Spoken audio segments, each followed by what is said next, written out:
இதே காஷ்மீர்ல இருந்துட்டு வந்த பயங்கரவாதிகள் அங்கேயும் தாக்குதல் நடத்தி இருக்கிறார்கள். மோடி அவர்களே, அமித்ஷா அவர்களே, இந்த இடம் ஒரு வல்னரபிள் பிளேஸா இல்லையா? பொதுமக்களைத்தான் இவர்கள் தாக்குவார்கள் என்பதெல்லாம் இன்டெலிஜென்ஸுக்கோ, இந்திய ஒன்றிய அரசுக்கோ, பாதுகாப்பு அமைச்சகத்துக்கோ, போலீஸுக்கோ தெரியாததா? அப்படி இருந்தும் கூட ஏன் அங்க யாரும் இல்லை? தான் பார்த்து கொண்டிருந்த ஒரு பெண்மணி கர்ப்பிணியாக இருந்தும் கூட அவளுக்கும் பகல்காம் தாக்குதலுக்கு என்ன சம்பந்தம்? அதை செய்ய தவறியது யாரு? இன்னைக்கு காஷ்மீருடைய பாதுகாப்பை தன்னிடம் வைத்துக் கொண்டிருக்கக்கூடிய, காஷ்மீரை ஒரு யூனியன் பிரதேசமாக அறிவிச்ச பிஜேபி. இந்த சர்க்கார் போன்ற மருத்துவர்கள் இப்படி சங்கித்தனமாக நடந்து கொள்ளக்கூடிய மனிதாபிமானமற்ற நடவடிக்கை ஆகும். 13 ஆண்டு கால வாழ்க்கை என்ன சம்பந்தம்? நீ சொல்றதுக்கு என்ன சம்பந்தம்? உத்தரப்பிரதேசத்தில் நடக்குது, ஹரியானாவில் நடக்குது, மற்ற இடத்துல நடக்குது. அப்படியே நேரம் போயிட்டு முஸ்லீமை பார்த்தவொடனே பாகிஸ்தானி அப்படி சொல்லிட்டு அவனை அடிச்சு நொறுக்கி அவனுடைய கடைகள் எல்லாம் காலி பண்ணி அவனை ஒண்ணுமில்லாத ஆக்கிட்டு வந்துட வேண்டியது. வெறித்தனம், வெறும் வெறித்தனம். By a group for an objective. அதை பாகிஸ்தான் பயன்படுத்துது. நான் இல்லைன்னு சொல்ல வரல.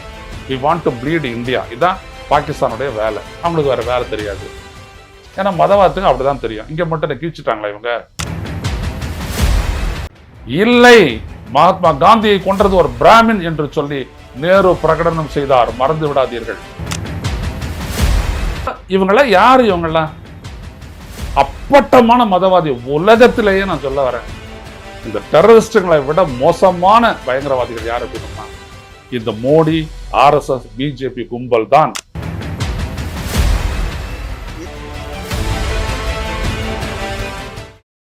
வணக்கம் தோழர்களே. ரோசோ செய்திகளின் வாயிலாக இன்று மீண்டும் உங்களை சந்திப்பதில் பெருமகிழ்ச்சி அடைகின்றேன். ஒரு சம்பவம், மிகவும் அதிர்ச்சி தரத்தக்க சம்பவம்.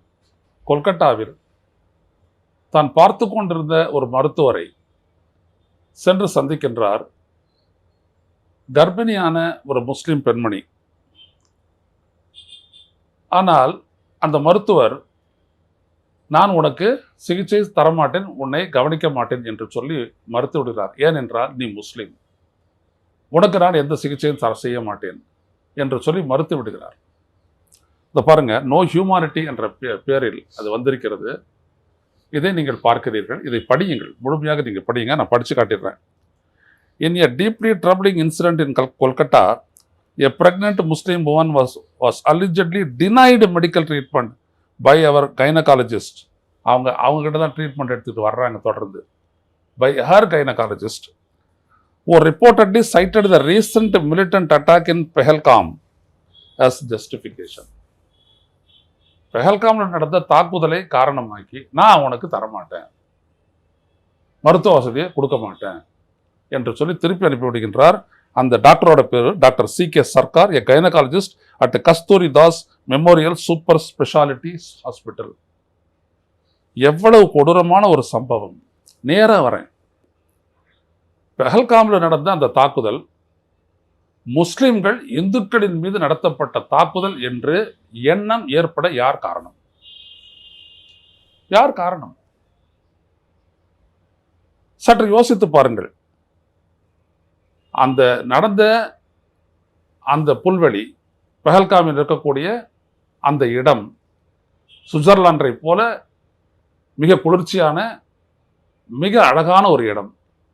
அந்த இடத்தில் வருவதற்காக அங்கே வந்து மறைந்து இருந்து 2:30 மணி அளவில் 22ஆம் தேதி தாக்குதல் நடத்தினார்களே, அப்பொழுது அந்த சுற்றுலா பயணிகளை காப்பதற்கு அங்கே ஒரு காவல்துறையை சேர்ந்த ஒருவரும் இல்லை, மத்திய கூடுதல் காவல் படையை சேர்ந்த ஒருவரும் இல்லை, இராணுவத்தை சேர்ந்த ஒருவரும் இல்லை, யாருமே இல்லை. அது அனந்தநாக் மாவட்டம், சவுத் காஷ்மீர் என்று சொல்லப்படக்கூடிய அனந்தநாக் மாவட்டம். அங்கிருந்து கொஞ்சம் தொலைவில் தான், சில கிலோமீட்டர் தூரத்தில் தான் அமர்நாத் பாத யாத்திரிகர்கள் போகக்கூடிய பாதை இருக்கிறது. அங்க நிறைய தாக்குதல் நடத்தியிருக்கிறது. இதே காஷ்மீர்ல இருந்து வந்த பயங்கரவாதிகள் அங்கேயும் தாக்குதல் நடத்தி இருக்கிறார்கள். அப்போ இந்த இடம் வல்னரபிள் பிளேஸா இல்லையா? இதுதான் நான் கேள்வி கேட்கிறேன். மோடி அவர்களே, அமித்ஷா அவர்களே, இந்த இடம் ஒரு வல்னரபிள் பிளேஸா இல்லையா? அப்பாவிகளை தான் குறி வைப்பாங்க, ராணுவத்தை நோக்கி எப்பொழுதும் குறி வைக்க மாட்டாங்க. மிலிட்டன்ஸ் அது பெரிய ஆபரேஷன். நாடாளுமன்றத்தை குறி வச்சாங்க, அப்புறம் விமான நிலையங்களை குறி வச்சாங்க, ஹோட்டல்களை குறி வச்சாங்க, ரயில்வே ஸ்டேஷனை குறி வச்சு அடிச்சாங்க. அதான் மும்பை தாக்குதல். சத்ரபதி சிவாஜி டெர்மினல்ல வந்து கட கட கட கடன்னு சொல்ற அந்த கசாப் அங்கதான சிக்கனா.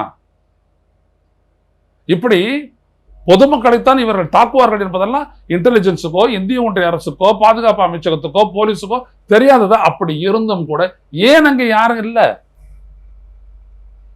ஒருத்தன் உள்ள நுழையும் போது வாட்ச் டவர்ல ஒருத்தன் திருப்பி சுட்டுருந்தான் அப்படின்னம்னா இந்த இன்சிடென்ட் நடந்திருக்காது, இவ்வளவு பேரும் செத்துருக்க மாட்டாங்க. இதுதான் நாங்க சொல்றது.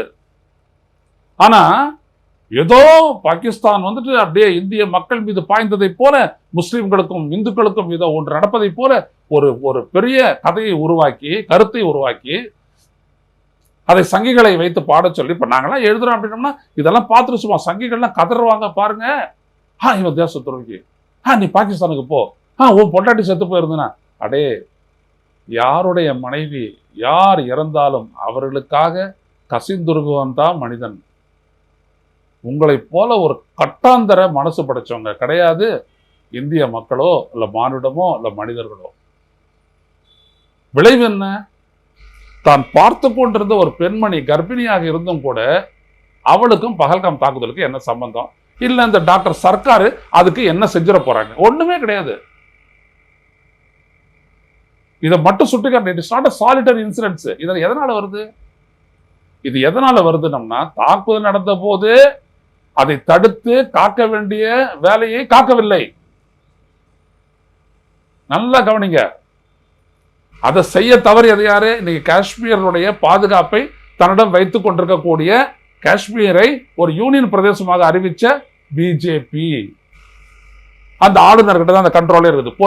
போலீஸ் கண்ட்ரோல் அங்க கிடையாது. யூனியன் டெரிட்டரி கவர்னர் கிட்ட தான் இருக்குது. ஏன் அங்க யாரும் இல்ல? ஏன் சிஆர்பிஎஃப் இல்ல? இன்ன வரைக்கும் பதிலும் சொல்லல. இன்னைக்கு 5 நாள் 6 நாள் ஆயிப்போச்சு. ஆனா என்ன சொன்னாரு? உடனே அங்கேருந்து துபாயில இருந்து வந்தாரு. வந்து இங்க இறங்கின உடனே என்ன சொன்னாரு அவரு? மோடி இங்க இருக்கிற பாகிஸ்தானிகள்லாம் 2 நாள் வெளியேறணும். யார்? மோடி சொல்ல. மோடி சொல்லி அமித்ஷா சொன்னாரு 48 மணி நேரத்துல வெளியேறணும். பாகிஸ்தான்ல இருந்துட்டு வந்து சட்டப்பூர்வமாக அனுமதி பெற்று, விசாக்களை பெற்று, மருத்துவ சிகிச்சை செய்து கொள்ளவோ அல்லது உறவினர்களை சந்திக்க வந்த காரணத்தினாலோ வந்தவர்கள் அனைவரும் 48 மணி நேரம் வெளியேற வேண்டும் சொல்லிட்டு முஸ்லிம்களை டார்கெட் பண்ணி சொன்னதுதான் இந்த சர்க்கார் போன்ற மருத்துவர்கள் இப்படி சங்கித்தனமாக நடந்து கொள்ளக்கூடிய மனிதாபிமானமற்ற நடவடிக்கையாகும், செயல்களாகும். யோசிச்சு பாருங்க. எவ்வளவோ பேரு இங்க வந்தாங்க. நீங்க தானே விசா கொடுத்தீங்க. அவங்களோட பின்னணி எல்லாம் தெரிஞ்சுதானே விசா கொடுத்தீங்க. ஏன் அவங்கள வெளியேற சொல்றீங்க 48 மணி நேரத்துல?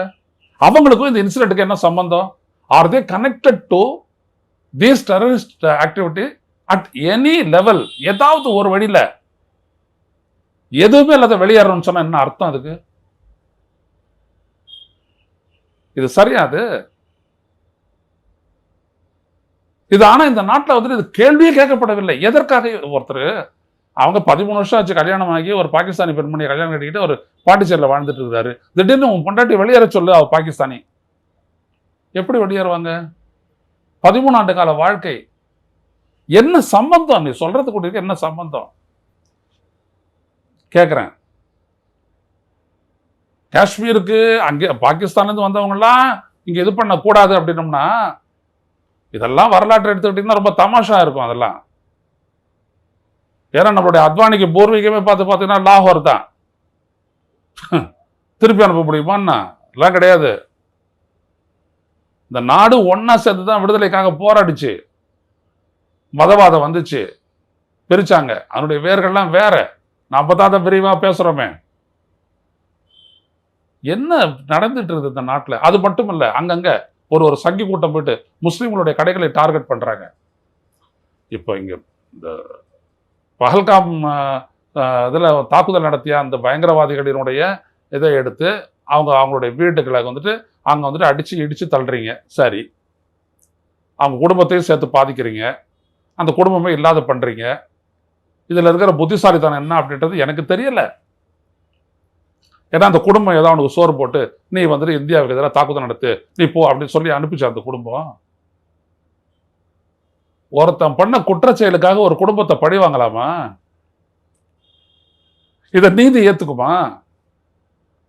சிந்தித்து பாருங்கள் மக்களே. நம்ம வீட்டில் ஒருத்தன் வந்துட்டு ஒரு கொலை குற்றத்தில் ஈடுபடுறான். நேரம் ஒரு புல்டோஸ் ஒருத்தர் இந்த குடும்பத்தில் இங்கேதான் அவர் வாழ்ந்துருந்தாரு, உடனே இடிச்சு தள்ளிடலாமா? ஏத்துக்குவீங்களா? Is it criminal justice system? முடியுமா? ஆனா வட இந்தியாவில் எங்க பார்த்தாலும் இது நடக்குதுங்க. உத்தரப்பிரதேசத்தில் நடக்குது, ஹரியானாவில் நடக்குது, மற்ற இடத்துல நடக்குது. அப்படியே நேராக போயிட்டு முஸ்லீமை பார்த்தவொடனே பாகிஸ்தானி அப்படின்னு சொல்லிட்டு அவனை அடிச்சு நொறுக்கி அவனுடைய கடைகள் எல்லாம் காலி பண்ணி அவனை ஒண்ணுமில்லாத ஆக்கிட்டு வந்துட வேண்டியது. வெறித்தனம், வெறும் வெறித்தனம். இந்த வெறித்தன அரசியலுக்கு தான் இந்த பெஹல்காம் இந்த இன்சிடென்ட் அவங்களுக்கு உதவுது. நல்லா கவனிங்க. 2016 அந்த தாக்குதல் நடந்தது இல்லையா, காஷ்மீர்ல இன்னொரு பகுதியில் நடந்தது இல்லையா, நமது ராணுவ வீரர்கள் சிஆர்பிஎஃப் எல்லாரும் போயிட்டு இருக்கும் போது அவங்கள விமானத்துல கொண்டு போயிட்டு இருந்தானா? ஒண்ணுமே கிடையாது. அவங்கள சாலையில போக வச்சு புல்வாமால அந்த இடத்துல அப்படியே குண்டுகளோட வந்த ஒரு கார் பூந்து அந்த பஸ் மேல அடிச்சு 47 பேர் காலி. என்ன வரைக்கும் எப்படி அவன் வந்தான் அந்த இடத்துக்கு? அதுக்கு நடுவில் இருந்த பெரிய செக் போஸ்ட் எல்லாம் எப்படி தாண்டி வந்தான் தெரியாது. மோடி அரசு அதுக்கெல்லாம் பதிலே சொல்றது இல்லை. நடந்துச்சு இல்ல, மக்கள் ஏத்துக்கிட்டாங்கல்ல, ஓட்டு போட்டாங்கல்ல, ஓட்டு போடல, எல்லாம் இவிஎம் வேலை தான். இவங்களுடைய வேலையே அதுதான்றேன். ஏதோ இந்தியாவே அவர்களுக்கு எதிராக கிளர்ந்தெடுத்ததை போல ஒரு தோற்றத்தை உருவாக்கி இன்னைக்கு ஒரு 569 பேரும் இன்னும் ஹட்டாரி வழியா எல்லையை கடந்து போயிட்டாங்க. அங்கிருந்து வர்றாங்க இதே மாதிரி. இங்க நீ இது பண்ற அப்படின்னோம்னா அந்த முஸ்லீம் ஸ்டேட்டுக்குள்ள என்னெல்லாம் நடக்கும்?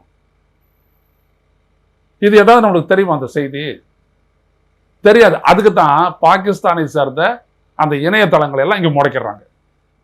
ஏன்னா செய்தி வந்துடக்கூடாது. இங்க இவங்க பண்றது மட்டும் செய்தியாவது, அங்க நமது மக்களுக்கு நடக்கிறது என்ன அப்படின்றது அது சோகால்டு ஹிந்துஸ் யாரா இருந்தாலும் நம்ம மக்கள் தான். அவங்களுக்கு நடக்கிறது நம்மளுக்கு தெரியாது. ஏன் அவங்களெல்லாம் முடக்கியாச்சு? எப்படி பண்றாங்க பாருங்க மீடியா ஹேண்ட்லிங். இதெல்லாம் நாணயமான ஒரு செயலா? காப்பாற்ற வேண்டியவர்களை காப்பாற்ற தவறிய இந்த அரசு அதில் எவ்விதமான சம்மதமும் இல்லாத மக்களை பழிவாங்குகிறது. அந்த ஆளுங்கட்சியை சேர்ந்தவர்கள் முஸ்லிம்களை குறிவைத்து தாக்குகிறார்கள். காஷ்மீரிகள் சொல்றாங்க, நாங்க தமிழ்நாட்டில் சேஃபா இருக்கிறோம், இங்க பிரச்சனையே இல்லை, எங்களை அரவணைச்சு நடந்துக்கிறாங்க அப்படின்ட்டு. மொத்த ஜம்மு காஷ்மீர் அந்த மாநில மக்களே இந்த பயங்கரவாதத்திற்கு எதிராக நிற்கிறாங்க. அந்த மக்களை எல்லாம் மீதி பேரெல்லாம் காப்பாற்றி முதல்ல நீங்க இந்த இடத்த விட்டு போங்கன்னு சொல்லிட்டு அவங்களை எடுத்துட்டு வந்து விமான நிலையத்தில் சேர்த்த எந்த டாக்ஸிக்காரனும் அவங்க கிட்ட காசை வாங்கலை. தண்ணி பாட்டில் கையில் கொடுத்துட்டு போ, உன்னை சேஃபாக கொண்டு வந்து சேர்க்க வேண்டியது என் பொறுப்பு, நான் சேர்த்துட்டேன், இப்படிதான் சொன்னாங்க. இதெல்லாம் கவனிக்கணும் நீங்க. ஸ்ரீநகருக்கும் அந்த பெஹல்காமுக்கு இடையே 50 கிலோமீட்டர் தான் தூரம். புரியுதுங்களா? எந்த இடத்துல போலீஸை காப்பாற்றணுமோ அந்த இடத்துல அந்த மிலிட்டன்டோட அந்த டெரரிஸ்டோட மோதி அவனுடைய துப்பாக்கியை பறிக்க போனான் பாருங்க, அதுல அந்த குதிரை ஓட்டி அவன் ஒரு முஸ்லீம், அவன் செத்து போயிட்டான். நல்ல வேலை இங்க இருக்கக்கூடிய ஊடகங்கள் இல்ல, சோசியல் மீடியா அதை கொண்டு வந்துருது வெளியில. 26 பேர் செத்து போனான்னா 25 பேர் டூரிஸ்ட் ஒருத்தன் அவன். புரியுதுங்களா? அப்போ மனிதாபிமானம் இல்லாத இடத்துலயே, மனிதாபிமானம் இல்லாத இடமே கிடையாது. அதுவும் இந்த மண்ணில் எதுவுமே கிடையாது. பாகிஸ்தானுக்கு போன டூரிஸ்ட் எல்லாம் எவ்வளோ இடங்கள்ல இந்தியாவிலேருந்து வரீங்களா, அப்போ நீங்கள் துட்டு தர வேணாம் போங்க அப்படின்னு சொன்ன இன்சிடென்ட்ஸ் எல்லாம் நம்ம பார்த்துக்கிட்டு தான் இருக்கிறோம். இதெல்லாம் வந்துட்டு அதாவது ஒரு பயங்கரவாதம் என்றால் it's an organised crime by a group for an objective. அதை பாகிஸ்தான் பயன்படுத்துது. நான் இல்லைன்னு சொல்ல வரல. We want to bleed India. இதுதான் பாகிஸ்தானுடைய வேலை. அவங்களுக்கு வேற வேலை தெரியாது. ஏன்னா மதவாதத்துக்கு அப்படிதான் தெரியும். இங்க மட்டும் கீழ்ச்சிட்டாங்களா இவங்க, நான் இந்தியா முன்னேற்றிட்டேன் பிடிக்கிட்டேன் அப்படின்றாங்களே, இவங்க கீழ்ச்சிட்டாங்களா இவங்க? ஒன்றும் கிடையாது. ஏன்னா மதவாதிக்கு அறிவுன்றதே அடிமட்டத்தில் இருக்கும். அவனுக்கு எங்க டெவலப்மெண்ட், டெக்னாலஜி, முன்னேற்றம், எம்ப்ளாய்மெண்ட், படிப்பு இதெல்லாம் தெரியும்? எதுவுமே தெரியாது. மோடியுடைய சர்டிபிகேட்டை நீங்க பாத்தீங்க, அதுல இருந்து படிப்புனா என்னன்றது தெரியும். நம்ம யாரும் இவரை ஆராயல. யாரு உள்துறை அமைச்சர் அமித்ஷா பத்தி ஆராயல. ஆராய்ச்சி அது இன்னும் பயங்கரமானதெல்லாம் கேவலங்களை எல்லாம் வெளியில கொண்டு வரும். வெளிப்படையா சொல்றேன், அன்ஃபிட் இதுங்கெல்லாம். அதனால இந்த நாட்டில் இப்படி ஒரு பதட்டத்தை ஏற்படுத்துறாங்க. மகாத்மா காந்தி கொல்லப்பட்ட போது ஒரு இன்சிடென்ட் நான் சொல்ல வரேன். காந்தி ஒரு முஸ்லீம் கொண்டுட்டான் அப்படிதான் ஆர்எஸ்எஸ் பரப்புரை பண்ணாங்க. இல்லை, மகாத்மா காந்தியை கொன்றது ஒரு பிராமின் என்று சொல்லி நேரு பிரகடனம் செய்தார். மறந்து விடாதீர்கள். ஏன் அப்படின்னம்னா, காந்தியை கொன்ன அவன் ஒரு பிராமின். அவர் வெளிப்படுத்தினாரு. அந்த கும்பல் தான், மேலாதிக்கத்துக்காக உருவாக்கப்பட்ட கும்பல் தான் ஆர்எஸ்எஸ், ராஷ்டிரிய சுயசேவக் சங். ரைட்டா? அப்போ ஐயா தந்தை பெரியார் வந்துட்டு இங்க ரேடியோ மூலம் உரையாற்றி மக்களிடையே அமைதியை ஏற்படுத்தினார். இல்லாட்டி அன்னைக்கே இந்தியா எரிஞ்சிருக்கும். இந்தியாவுக்குள்ளேயே பார்டர்ல எரிஞ்சு, கொளுத்தி, கொன்னு, குஞ்ச வெட்டி, குடத்துல போட்டு, எடுத்தாந்து போட்டு ஏகப்பட்டது நடந்துச்சு. அதெல்லாம் படிக்கணும் அப்படின்னம்னா இதயம் இல்லாதவன் தான் படிக்கணும். அப்படியாப்பட்ட மோசமான கிரைம் எல்லாம் நடந்திருக்குது. காந்தி போயிட்டு நவகாளி பகுதியில் தடுக்கிறதுக்காக விரதம் இருந்தாரு.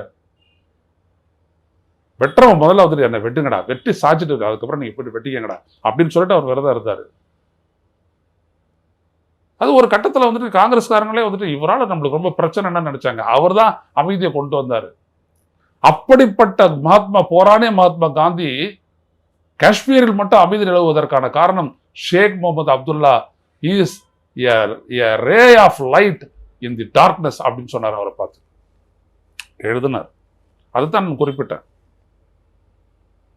அப்போ இவங்கெல்லாம் யாரு? இவங்கெல்லாம் அப்பட்டமான மதவாதி. உலகத்திலேயே நான் சொல்ல வரேன், இந்த டெரரிஸ்டுகளை விட மோசமான பயங்கரவாதிகள் யார் அப்படின்னோம்னா இந்த மோடி, ஆர்எஸ்எஸ், பிஜேபி கும்பல் தான். அதுதான் இவங்க இப்படி பண்றாங்க. காப்பாற்ற வேண்டியவனை காப்பாத்தல, பத்திரமா கொண்டு போயிட்டு சேர்க்க வேண்டியவனை சேர்க்கல, எல்லாரையும் இவங்க வந்துட்டு சாக விட்டுட்டு தேசபக்த வேடம் போடுறாங்க. கபடதாரிகள், ஆஷாட பூதிகள், இவங்க அப்படிதான். அது மட்டும் இல்ல, மிலிட்டன்ஸ் சொல்லிடுச்சான், குறி வைக்கிறாங்க பிபிசிய. பயங்கரவாதிகள்னு சொல்லல, மிலிட்டன்ஸ் சொல்லிச்சு. எப்படி நீ சொல்லலாம்? நாங்க உடனே பிபிசியை கண்காணிப்போம். என்னைக்கு அங்க குஜராத் கலவரத்தை பத்தி மோடி கிட்ட பேட்டி எடுத்து போட்டாங்களோ, அது பரவலா போச்சோ, அப்போத்துல இருந்தே அவங்களுக்கு பிபிசி என்ன வேப்பங்க. அவன் இருக்கிறத சொல்றான், உங்ககிட்ட வந்து பேட்டி எடுக்கிறான், உன்னால பேச முடியல. ஒரே ஒரு பதில் தான் சொன்னாரு. பல கேள்விகளுக்கு எல்லாத்துக்கும் பேசாத இருந்தாரு. ஊமைய மாதிரி பேசாத இருந்தாரு. ஒன்னே ஒன்றதுக்கு தான் பதில் சொன்னார். எதுக்கு அப்படின்னா, yes you are right, we have not controlled the media அப்படின்னு அன்னைக்கு சொன்னாரு. இப்போ மீடியாவை கண்ட்ரோல் பண்றாங்க. இவ்வளவுதாங்க. மோடியை பொறுத்த வரைக்கும் இவ்வளவுதான், மீடியாவை கண்ட்ரோல் பண்றது. போர் வருகின்றது, தண்ணீர் நிறுத்தப்படுகிறது. எதுக்காக? 3 தடவை போர் பண்ணி உங்களால எதுவும் பண்ண முடியாது, போர்னால எதுவும் தீர்க்க முடியாதுன்றதுக்காக தான் சிம்லா அக்ரிமெண்ட். சிம்லா அக்ரிமெண்ட் எதுக்காகப்பட்டது? போரால தீர்வு காண முடியாதுன்றதாக போடப்பட்டது. போர் வந்துட்டதுக்கு அப்புறம் அதுல ஒண்ணுமே இல்லை, ஃப்ரீ ஃபார் ஆல். உங்ககிட்ட இருக்கிற குண்டை நீ போட போறான், அவங்ககிட்ட இருக்கிற குண்டை நீ போட போறான். என்ன நடக்க போகுது? அது ஆண்டவனுக்கே வெடிச்சோம். சாக போறவங்களாம் யாரு? மக்கள் தான். நமது ராணுவ வீரர் கூட சாகுறான். அதனால விலை மதிப்பற்ற உயிர்கள் தான் எல்லாமே. ஆனா இதெல்லாம் எதுக்கு? அந்த கேள்வியை தான் நாங்க கேட்கிறோம். இந்த நாட்டில் இருக்கக்கூடிய மனிதாபிமானத்தை கொஞ்சம் கொஞ்சமாக கொன்று வருகிறது ஆர்எஸ்எஸ் பாஜக கும்பல். அவர் எடுக்கக்கூடிய நடவடிக்கை நம்மை காப்பாற்றுவதற்காக அல்ல. இந்த மதவாத தீயை நமது நெஞ்சில் பற்ற வைத்து அதை அந்த கொழுந்து விட்டு எரிய வைப்பதற்காகவே அவர்கள் இதை செய்கிறார்கள். இதை நாம் புரிந்து கொள்ள வேண்டும். அதற்காகத்தான் இதெல்லாம் நாங்கள் சுட்டி காட்டுறோம். மீண்டும் சந்திப்போம். நன்றி, வணக்கம்.